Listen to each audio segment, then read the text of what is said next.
Drew, one of our last segments of today is what you brought up, and there's been a little bit of a change in the recruiting evaluation period. And that change is coaches are now only allowed to visit a school once during the spring eval. That used to be twice. So they go from 2 to 1.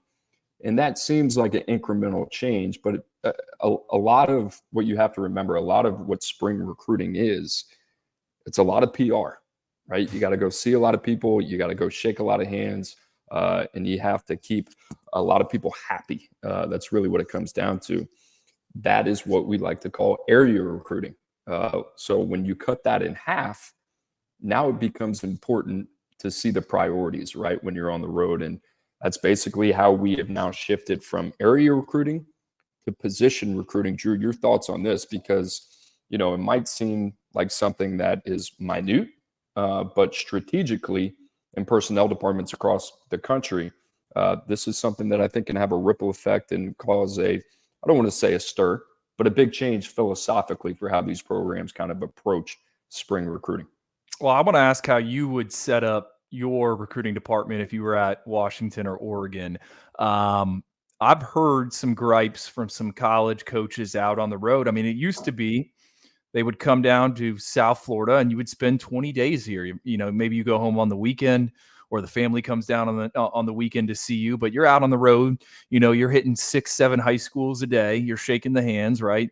You're handing out the offers and you're building those relationships. But now a lot of staffs, it's positional recruiting. You are going to go see the top 10, 15 players at your respective position on your board, and then you're going to go home and you're done, right? And to me, this just feels like we're getting more and more shifting towards that NFL model, where there is no, like you said, relationship. I got to stop to see my guy. I mean, because you can only go to a school once. And think about it. Some of these powerhouse programs, right, at St. Thomas Aquinas, you could be recruiting a kid or 4 different kids that play 4 different positions. Who do you send there? It just feels like things have changed a little bit. I don't know if it's for the better. I don't know if it's for the worse. But no one's talking about this, and it certainly has changed the dynamic a little bit in terms of how recruiting is getting done right now, this month, in advance of the June official visits, right? May 31st, first weekend, these officials are going to take place. And it's a lot of guys that are, hey, you only get one stop. Can't go to practice and then kind of double back for that spring jamboree later in the month. You only get one chance. I think it makes teams more short-sighted, right? It makes them focus on what the in-class is. So the in-class right now would be 2025, right? So you don't want to leave yourself vulnerable to exposure. Let's say we have the top player on our board and we're not going to see him because, well, we already have him scheduled for an official visit and we feel pretty buttoned up. Well, what happens is if we're competing against Alabama and Georgia, that's all ammunition for them to take a shot. Well, we saw you, right? We came during the spring. And as silly as that sounds, we live in a what have you done for me lately? What's most important? So any type of wiggle room that you give the opponent, they will take advantage of, right? That stuff is really important. So it's not going to be so much of, hey, I got to do a little politicking because I know this program, although they don't have anybody in the 25 class, there's an in-state 26, 27 target that we like, and we need to go see them. That's going to be really important. I think the other thing is, like, it's only going to emphasize, like these director of high school relations positions. You don't really see them anymore, but like the high school coaching clinics in the off season, like that stuff's important now, right? Because the importance of these head coaches and these liaisons between the high school and the colleges, they're still very important. But now these are the people that are being left out of the equation that you still have to find some way to appease and pay them attention. But now that you cut them out, it's going to be difficult. So I kind of feel for the people in charge of these personnel and recruiting departments in terms of strategy. It used to be easy, like you said, to double back and make sure we're shaking hands and we're buttoned up. And now it's like, it's going to be very difficult to kind of keep a pulse, keep a temperature on what's going on if you don't know, right? In area recruiting, we talk about this all the time. The NFL draft in Washington, they had 10 players drafted. so much of that success is people naturally want to get away from area recruiting. Coaches do, because it's not convenient. You want to go see your top targets. So much of why we were so good at Washington was because of the investment in area recruiting. And we feel like that information, really, at the end of the day, because of the relationships that they invested in, was a big part of the reason that we were hitting at a higher clip on the person, right? So we bring that up a lot, the combination of the person and the athlete. Well, we had a lot of good information, and we had a lot of good coaches that did their homework, and they had the right connections, and they built that trust and that foundation over time. That's what's being cut out right now, essentially, in my opinion.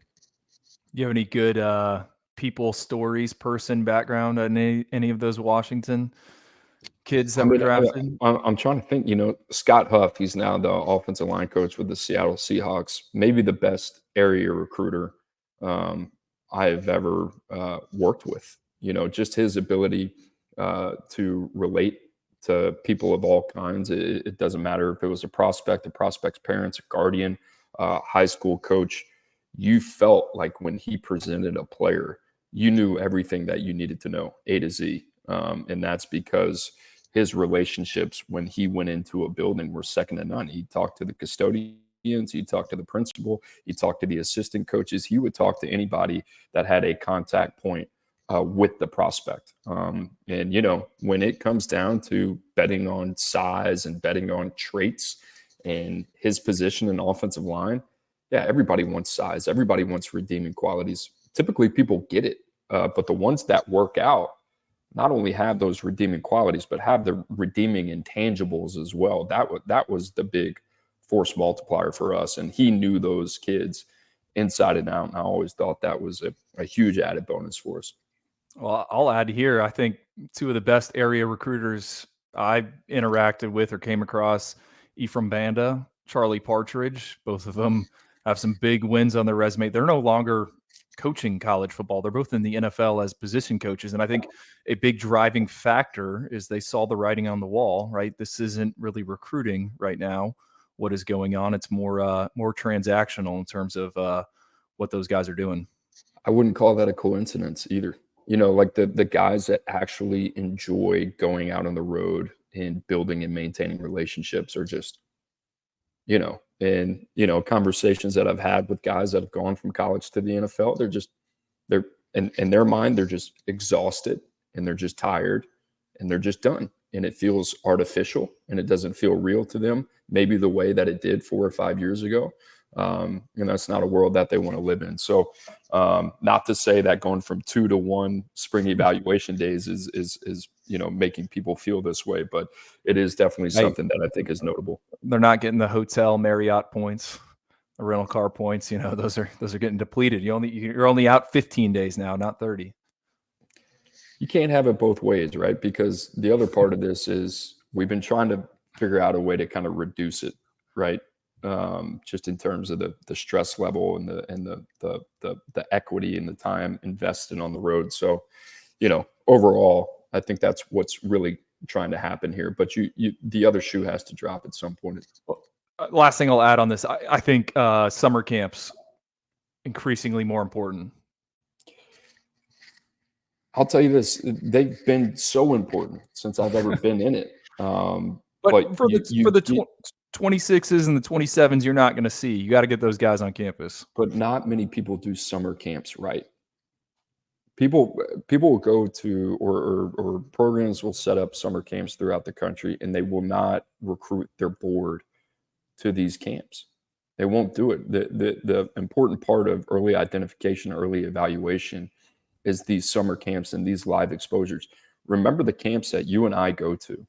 And this is really for people listening right now, the camps that we go to, these combine circuits, coaches and personnel, executives throughout the country, that is such an important exposure point to them. They don't have access to that. They have access to the film via UC report.